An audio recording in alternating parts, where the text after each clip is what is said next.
예, 어제 숙명여고 문제 유출 사건에 대한 경찰의 수사 결과가 발표됐습니다. 쌍둥이 자매와 교무부장인 아버지가 중간과 기말고사 등 모두 5차례 시험에서 문제와 정답을 빼돌린 것으로 드러났는데요. 사회부 김대근 기자 연결해서 자세히 알아보겠습니다. 자, 김대근 기자. 네, 김대근입니다. 네, 그러니까 본인 실력으로 시험을 치는 것은 1학년 1학기 한 번뿐이고요. 이후 진행된 5번 시험에서 모두 이제 문제 유출이 있었다. 조사 결과 이렇게 드러난 거죠? 네, 그렇습니다. 모두 5차례 시험지와 답안이 유출된 것으로 경찰 조사 결과 드러났습니다. 지난해 1학년 1학기 기말고사부터 올해 2학년 1학기 기말고사까지입니다. 유출 과목도 갈수록 늘었습니다. 1학년 때는 시험마다 한 과목씩, 2학년 1학기 중간고사에서는 3과목, 2학년 1학기 기말고사에서는 12개 전 과목의 답안이 유출된 정황을 경찰이 확인했습니다. 경찰은 학교의 성적 관리 업무를 방해한 혐의로 쌍둥이 2딸과 아버지인 전 교무부장을 기소 의견으로 검찰에 송치했습니다. 예. 자, 그렇다면 경찰이 시험지 유출의 증거로 제시한 것들 중에서 좀 유의미한 것들 어떤 것들이 있습니까? 경찰은 전 교무부장이 시험 문제를 유출한 모습이 담긴 CCTV나 딸들에게 시험 문제를 전달한 휴대전화 메시지 같은 직접적인 유출 경로는 확인하지 못했습니다. 하지만 자택에 대한 압수수색과 쌍둥이의 휴대전화 복원 과정에서 유력한 정황 증거들을 찾았습니다. 자택에서 발견된 시험지와 정답이 적힌 메모장이 바로 경찰이 확보한 핵심 증거입니다.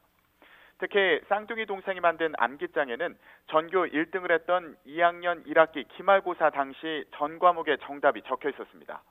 또 기말고사 시험지 한쪽에 깨알 같은 글씨로 정답을 적어두기도 했는데 경찰은 시험지를 받자마자 미리 외운 정답을 쓴 것으로 보고 있습니다.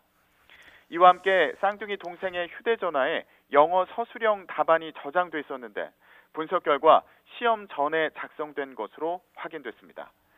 경찰은 또 시험지 금고의 비밀번호를 알고 있었던 전 교무부장이 1학년 1학기 중간 기말고사를 앞두고 근무대장에 기재하지 않고 초과 근무를 한 사실도 유력한 유출 증거로 판단했습니다.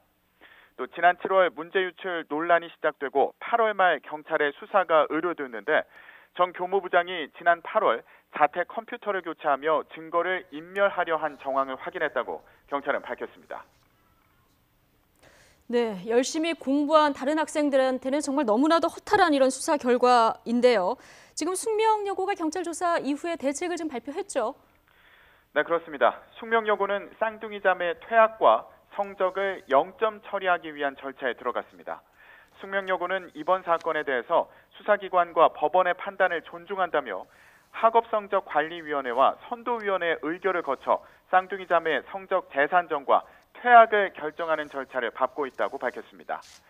학부모들은 쌍둥이 성적을 0점 처리한 뒤 다른 동급생 성적까지 재산정해야 한다고 주장해왔는데요. 서울시 교육청은 쌍둥이 성적이 수정되면 다른 학생들의 성적도 자동으로 다시 계산된다고 설명했습니다. 이에 따라 다른 학생들의 내신 등급도 조정되게 됩니다. 숙명여고는 또 쌍둥이 아버지인 전 교무부장에 대해서는 징계위원회 파면을 건의할 예정이라고 밝혔습니다. 지금까지 사회부 김대근이었습니다.